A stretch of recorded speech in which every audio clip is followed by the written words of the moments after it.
It's a matchup Thursday on the Buckeye Breakdown podcast. The Ohio State Buckeyes defense has been one of the best in the country, but on Saturday, they're certainly going to have their hands full with the Tennessee Volunteers. We get deep into the matchup between the Ohio State defense and the Tennessee offense tonight on the Buckeye Breakdown podcast. We've got the whole crew together as we cover Ohio State with our instant analysis from Ohio State. There's something that doesn't feel right. Unbelievable effort from him today. Is E.J. Liddell going to crack the first team All Big Ten? I think he can be the guy. I'm not trying to start a quarterback controversy. He seems to have the durability. He certainly has the toughness. This is the question on a lot of people's minds here. Welcome to Buckeye Breakdown. And welcome in, everybody, to another episode of the Buckeye Breakdown podcast. Anthony Moeglin alongside my partner, former Buckeye, Kevin Woidke, and we are getting ourselves set for the college football playoff. We're just over 25 hours, or I guess just under 25 hours, just over 24 hours until the college football playoff kicks off in South Bend, Indiana. And I know we're about over the talking, right? This is what we do. We love doing this stuff, but we just want to get really to the finish line here and get to some actual football, because for us Buckeye fans, it's been a very, very long time since we played a meaningful game and since we've had been able to be in the win column, Kev. And this is a good place for us to start tonight, because we're talking defense tonight. We're talking Buckeye defense and Tennessee offense. And throughout all of the conversation, man, over the past couple of weeks, I think a lot of people have forgotten about how darn good this Ohio State Buckeye defense is. Oh, yeah. I mean, they've been top 5 in the country all year, and that's the only way to show just how dominant they have been. I mean, no matter the game, they've been able to hold up their own. Only game that really sticks out is where they didn't perform incredible was the Oregon game. I mean, they didn't look good against the team up north, but they were out there basically the whole game. They were a little gassed, but it's just interesting to see these guys that go out there and lay it out on the line. It's almost like they are carrying the team. That's the only way to put it. This offense has not been what we thought it was going to be, but this defense, short of a few guys, has been everything we thought it was. Yeah, no doubt about it. And appreciate everybody jumping in with us live tonight. If you're in here, jump into that comment section, drop us a note, let us know your thoughts. Always love bringing you all into the conversation here. And Kevin, on that point, man, like even going back to the Michigan game, right? You look at that game, we've talked about it. Everywhere that Ohio State kind of dropped the ball was on the offensive side, right? The turnovers, the missed field goals, all of the things that have been discussed. You kind of forget that this defense, like, outside of a 54-yard kick and a touchdown that was given up on thanks to they started the drive on the 2-yard line. Like they gave up one play, right? They gave it one play, and it was that long run, and that's been consistent. You look all the way back, and I love that you brought up the Oregon game, because obviously, they lose that football game, and that was certainly a turning point in the season, right? You kind of get your back up against the wall, but the defense kind of got it handed to them in that game. And they gave up a bunch of yards up and down the field. And their response to that is what really sticks out to me. They didn't respond with a couple bad games after that, figuring it out. No, Jim Knowles, that defense cracked down and kind of changed their entire philosophy. And ever since that point, they've been really dominant. And one of the reasons that they've been dominant is they've allowed their star safety, Caleb Downs, who they spent a boatload of money to go get, become a star. And we've seen it a bunch. You and I talk about it damn near every Sunday. Number 2 is always around the football. And for whatever reason, they've kind of unlocked him and made him the focal point of the defense, kind of alongside Cody Simon in the middle. That's a bad mix-up by me. But those two leading the defense, man, have been really fun to watch over the past few weeks. Yeah, I mean, I've said it all year, Cody Simon is the heart and soul of this defense. But, I mean, Caleb Downs is a hammer. He triggers on runs. He hits people hard. He covers well in the pass game. He's everything you want out of a safety. There were some people that were talking about how he'd be the first overall pick if he went into the draft this year. I don't know which GM that was. Maybe like the Raiders. Who knows? But it's just funny to see like, okay, yeah, we can go out and get that kind of player. Mhm. And it helps that, we're a blue blood program, but, we're going to be losing a lot of seniors next year. It'll be interesting to see how we reload this defense, whether it be from young guys coming up or if we hit the portal again and try and get some big name players out of it. Yeah, I'd also add too, and this is not something this will be a conversation you and I have in a couple of weeks here, hopefully after January 20th, but it's going to be hard to keep guys like him and Jeremiah Smith because you don't know who's knocking, right? The NIL world, the college football world is the wild, wild west right now. And, he could be working on some deals in the background and maybe not be a Buckeye in the future, but that's a song for another time. For right now, he's going to be not only he has been a focal point of this defense up to this point, but he's certainly going to be a focal point of this defense on Saturday. And that kind of leads us into the Tennessee talk. We'll get more into depth, Kevin, a little bit here, talking about personnel and how this Tennessee team is going to try to attack Ohio State. But man, if you're Tennessee's offense and you do a lot of things that they're kind of the knock on them is they only do one or two things really well. And they don't really adjust. And for them on Saturday, it's going to be pick your poison. Are you going to try to run the football against Ohio State and try to win that kind of a physical game that Michigan tried to do? Or are you going to try to win on the perimeter and trust your offensive line to kind of hold up and give your quarterback enough time to get it done? So, Kev, I'm going to ask you, putting you on the spot just a little bit. Put your offensive coordinator hat on. We haven't done this in a long time, but if it was you up in the box, you're prepping for this game. It's going to be at night in the Horseshoe, in the Scarlet. It's going to be cold. What are you trying to do? How would you try and attack this top 5, top 2 defense in the country? Absolutely. I'd try and use my big boys up front to give Nico a little bit of confidence. Start by running the ball, get a couple first downs, and then start to get him going in the passing game because he's only thrown 19 touchdowns this year. He's got 2,500 yards on the year, but he's also thrown 5 interceptions, and that's every 4th touchdown and interception. But they're not really throwing the ball a lot, and he's a young guy. He's a freshman. That's what's going to happen.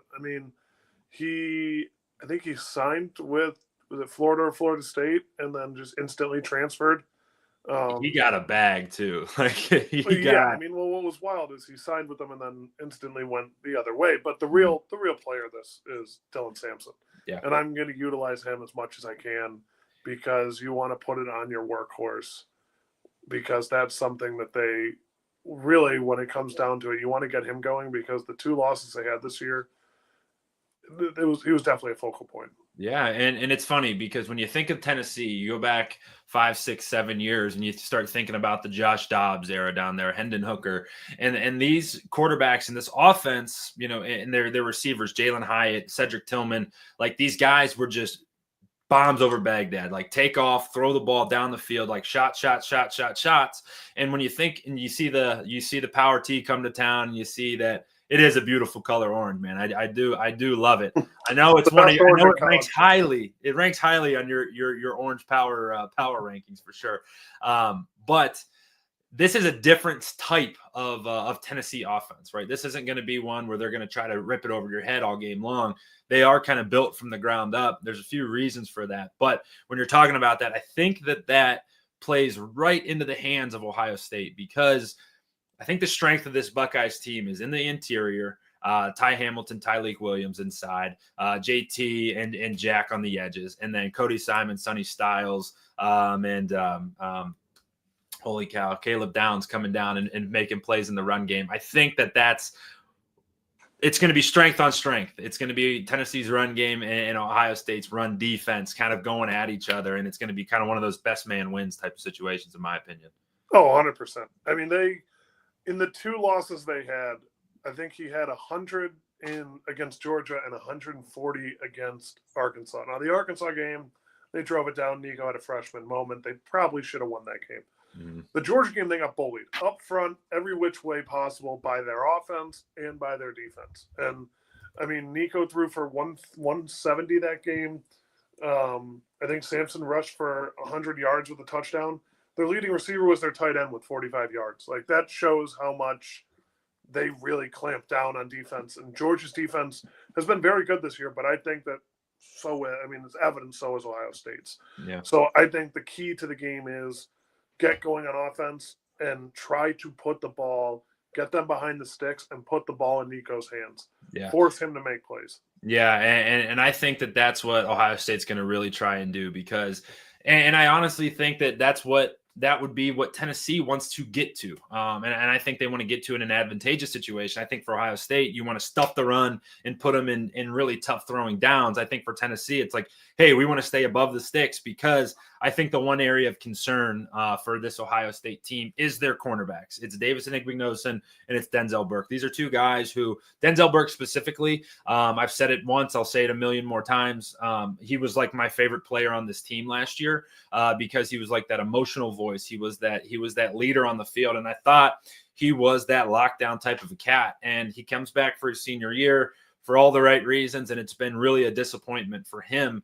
And frankly, truth be told, he's lost a lot of money by doing it. And Igbinosun on the other side has been equally disappointing because they've both been attacked over and over again. And I think and I promised the listeners I was going to get it right. Nico Iamaleava nailed it. Been practicing that one all day. You're not even going to give it a shot. I'm not touching that with a 10-foot pole. Not a Iamaleava. I've been singing it all day long. But I think for them, it's like, hey, if we can get in advantageous scenarios, attack 1, attack 10, and rip that thing down the field. Yeah, that's what they're going to try to do, and they're going to hope that the refs throw a penalty every time on Igbinosun, but they won't. I don't know what was going on with Denzel, but hopefully he was able to get his mind right in this break because he didn't have a bad game against Team Up North. Really, his worst game was obviously against Oregon, but I think he's just got to start to get his confidence back because he's 10 times the player that Igbinosun has been. And the other thing is, Igbinosun's made some picks, made some plays, but the reason is because they prefer to throw against him. They still know that Denzel's a good corner. And I think he's licking his chops, hoping to get another crack at these Oregon DBs to get his confidence back, to show that what he has shown for – I think we all have a bad taste in our mouth from that Oregon game because I don't know how bad he's really been. Looking back on it and thinking back on it, I don't think he's been that bad. It's funny because all these guys, man, and you lived it. You lived it. You were in that building. Everything Ohio State's graded on a scale, right? It's like, all right, you weren't as – I say this. He's still going to be a top, top 3 round. Oh, yeah. And he's really good, but his seasons before were like outstanding. And it's like, he gives up a couple plays here and there. And you got dummies like me who sit in front of a camera and talk about it. And like, yeah, he's having a tough year. It's like, wait a second, take a step back and look at it. You might have a point, man. It's like, all right, he still can lock it up. Yeah, I want to check it out. See if they have his breakdown of stats by game. I mean, no, they only have tackles. They don't have yards given up. But, I mean, he's got 2 interceptions this year. He's got 31 tackles, which is the most of his career. And I apologize for people that think I'm Googling this too much, but I just wanted to look at it. He's got 31 solo tackles, 41 total, the most since his freshman year, more than his freshman year. And he's only got 2 pass deflections. But, I mean, he had 12 his freshman year, but then they stopped throwing the ball at him. And I don't think he's giving up a ton of – he's got 2 interceptions. I don't think he's giving up a ton of yards. I don't know where I would find that, truthfully. But, I don't know. Maybe someone – It's got to be college. Yeah. Or we just hammer the tape in the offseason and we just add it up like old school wise. Oh, that would be – no, that's something like that. That's something some GA at Georgia. We need GAs. Yeah, I was just going to say. We need a GA at Georgia. We need to get a GA in here.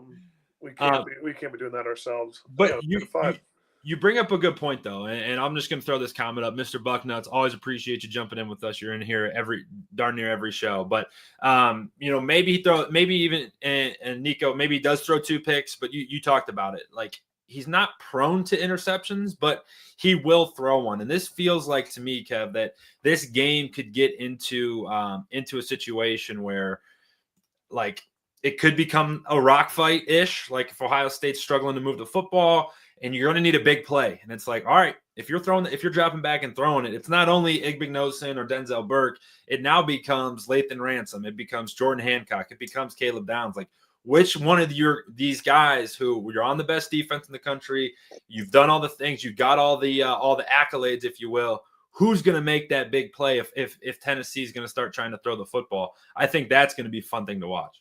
I agree. It'll be I'm hoping. I've said it's fun and been let down a lot this year. I'm hoping it is, but it'll be an interesting game, that's for sure. And I think that's kind of where, that's kind of where, as we pivot into the Tennessee offensive previews, where it comes in, because how we're going to stop Dylan Sampson the run is going to be a great question that Jim Knowles has been asking himself since last Sunday. He's been figuring it out. I hope he has. I think the biggest name that no one's talking about that needs to have a good game is Sonny Styles. Yeah. I think Sonny Styles needs to have a great game because Cody Simon, they're going to key on him. They're going to double onto him all day.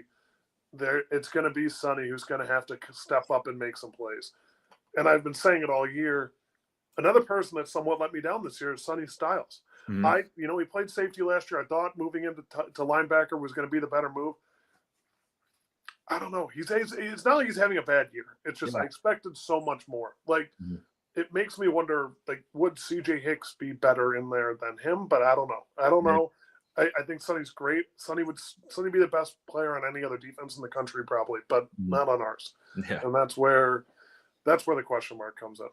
Yeah, and it's going to be really interesting to me too, because this is going to be the first offense that we've seen that's going to look the way that Tennessee looks, because the personality of this offense is really interesting.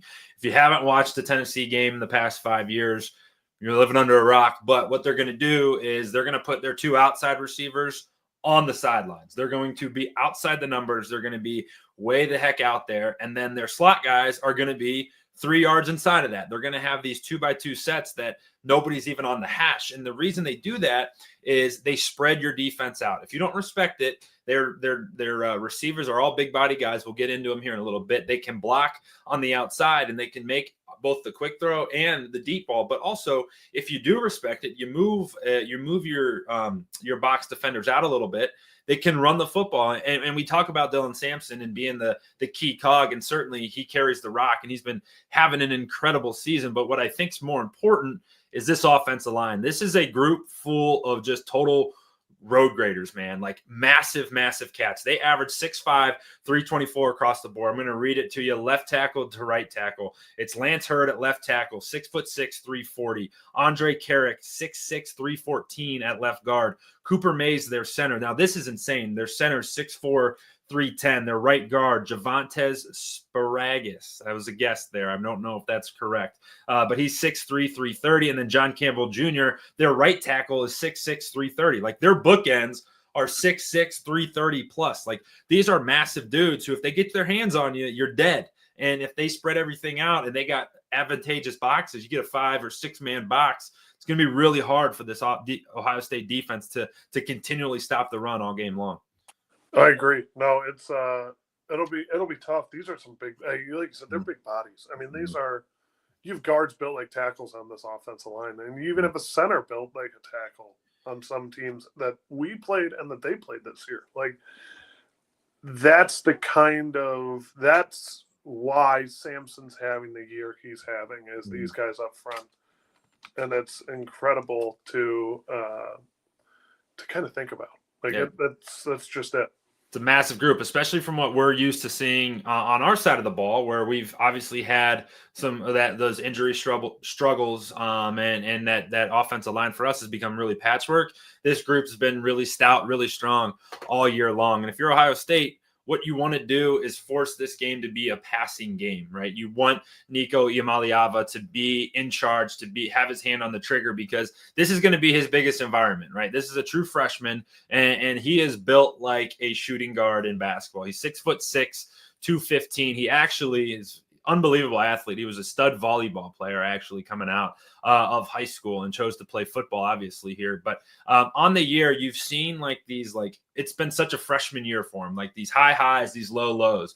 And on the year, it's been really solid. I'd say 2,500 yards passing, 19 touchdowns, 5 interceptions. But what I would say on the road, he's been okay.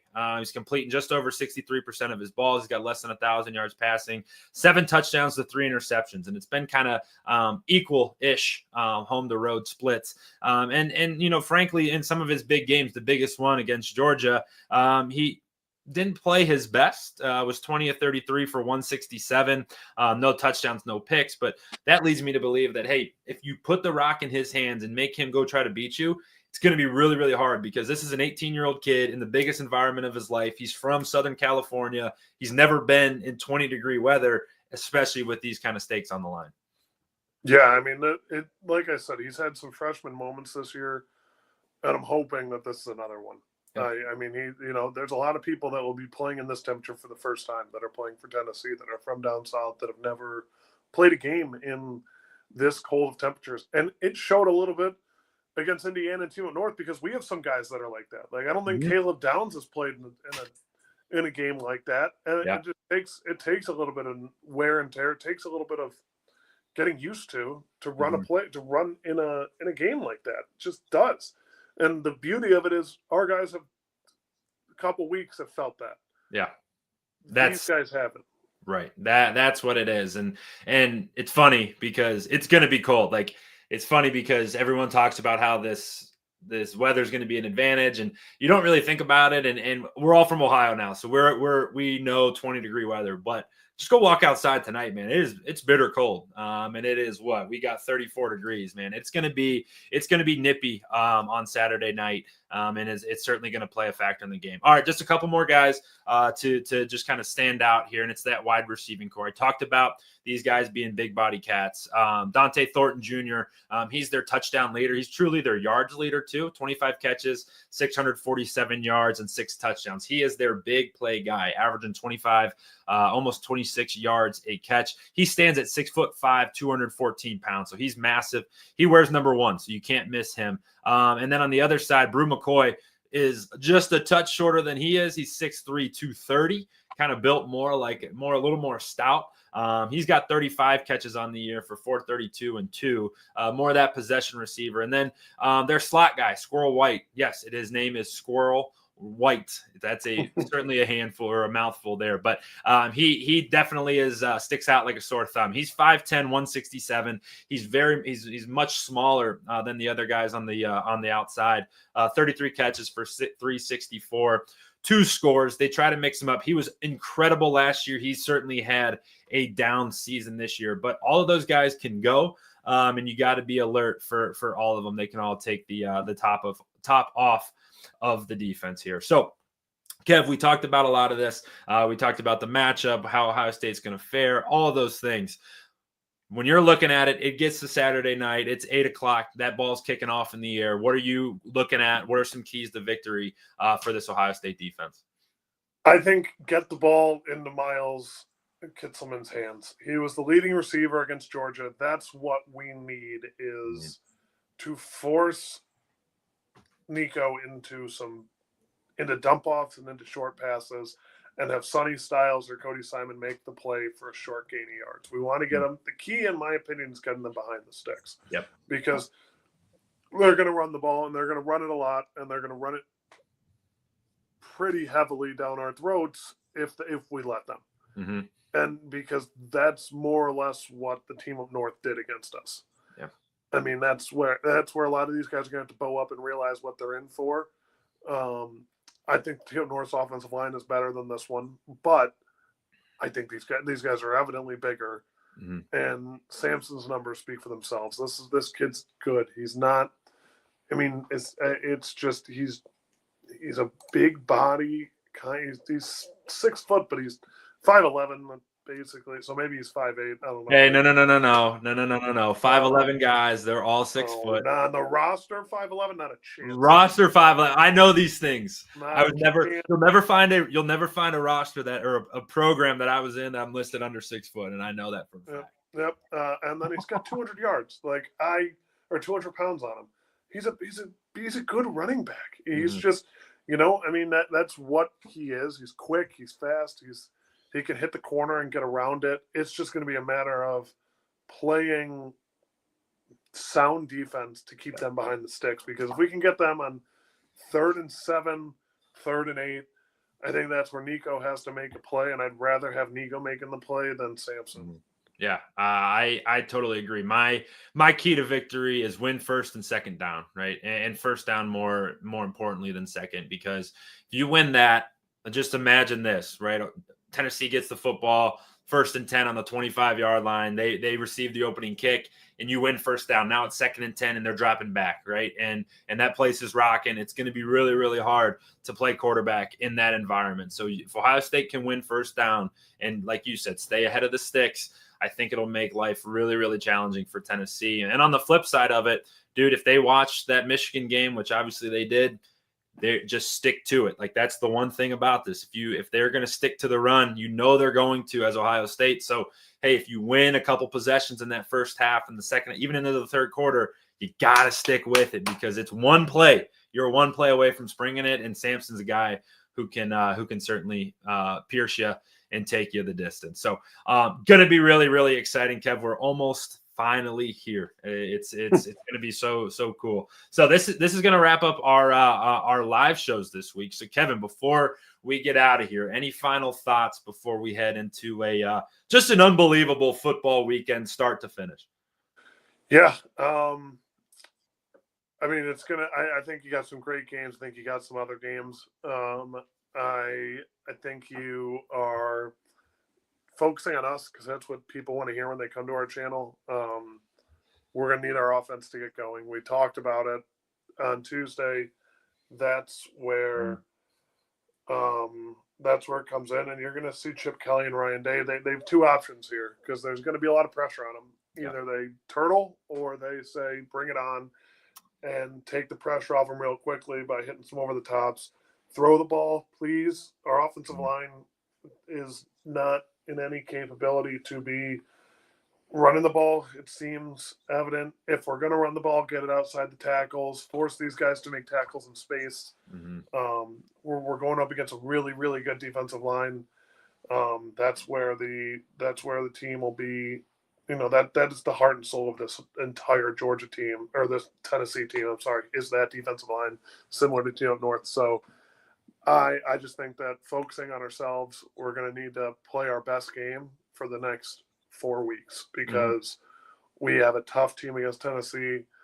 We get past them. We have a tough team against Georgia. If we get past them, I think we're in Arizona State or Clemson or Texas. And then if we get past them, we're looking at probably Georgia or Penn State, barring some crazy.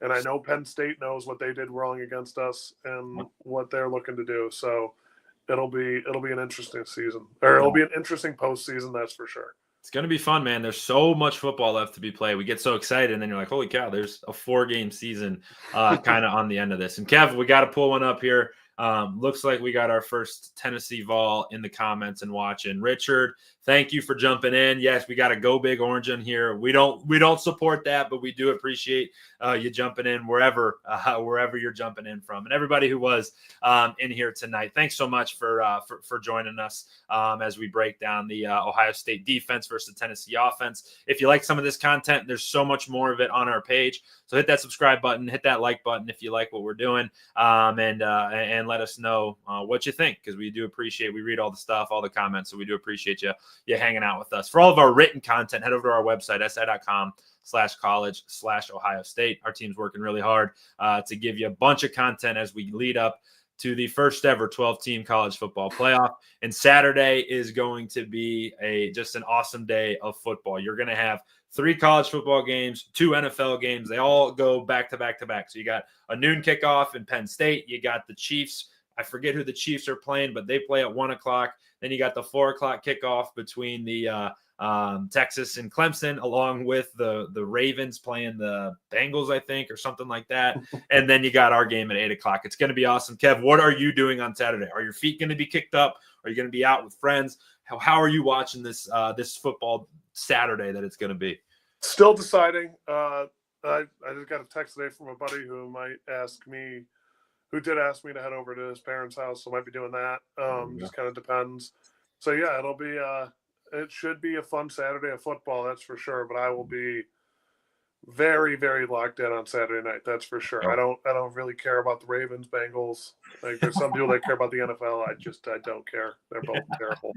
Well, I love it. I love the it. Ravens are a good football team, but I don't. This is it's still college football season. I'll focus on the NFL when that's the postseason. There you go. You're one of very few in Ohio that say it like that. But hey, we certainly love it. But for Saturday, we'll be with you all day. So we're going to have a couple of shows coming to you pregame. We'll obviously have our postgame coverage as well. Kevin and I will be with you pregame and postgame. And then we'll have the all of the press conferences from coaches, players, all that stuff live on our channel. So make sure you keep it locked here on Saturday because we'll be giving you content all night long. So for tonight, we take a look at the Tennessee offense versus the Ohio State defense. Appreciate you jumping in and joining us for my partner, Kevin Woidke. I'm Anthony Moeglin. And until next time on the Ohio State Buckeyes on SI YouTube channel.